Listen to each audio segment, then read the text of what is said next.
So yun o mga kabisdak, mag-sideline na naman si Bisaya TV. Susamahan niyo ako. Tara, linisan natin tong bahay na to. Bahay ba to? Basurahan. Grabe. So yun, kahit anong klaseng trabaho na pwede tayong kumita ng pera. So kailangan natin gawin to para sa pamilya. At sa hindi pa nakakalam, single dad tayo at tatlo yung anak ko, no, mga kabisdak. So maraming racket natin. Kailangan natin rumakit ng rumakit, no. Hindi tayo mag-focus sa isang kitaan lang. So, yun, maglinis na dito. Samahan nyo ko hanggang dulo mga kabisdak kung ano yung finished product natin. Anong makainat na nito. Pero regular tayo dito mga kabisdak, no? So, every week tayo dito naglilinis sa kanila. Grabe. Oh, bahay pa ba to? Grabing kalat. Sobra. Ang baho na. Nasusuka nga ako dito eh. Pero ganun talaga. So, kaya na natin kumita ng pera. So, yun. Inuod na ngayon nasa lamisa, oh. So, yun. Maraming salamat. Samahan nyo ko hanggang dulo. Panoorin nyo kung ano yung finished product natin mamaya. Linisan na natin to. Let's go!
Guys, kadiri inuod ilang linggo na kaya to. Inuod baho, tagal na siguro to. Ito yan, kita niyo yan guys.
Yan, malinis na.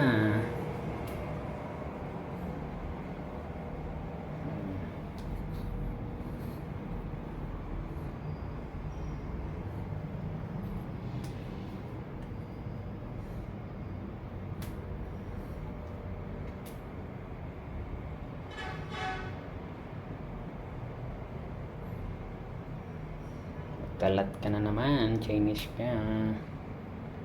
Ayan na, maganda na yung kwarto niya.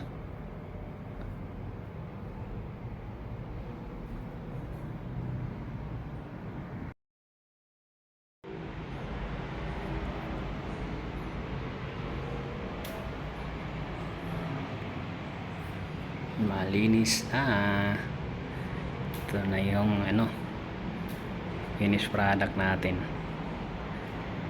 Yan, kanina sobrang kalat.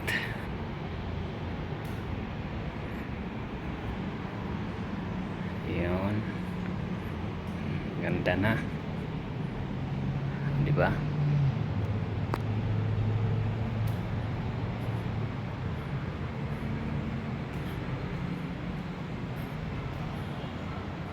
na yung kitchen niya, malinis na yan.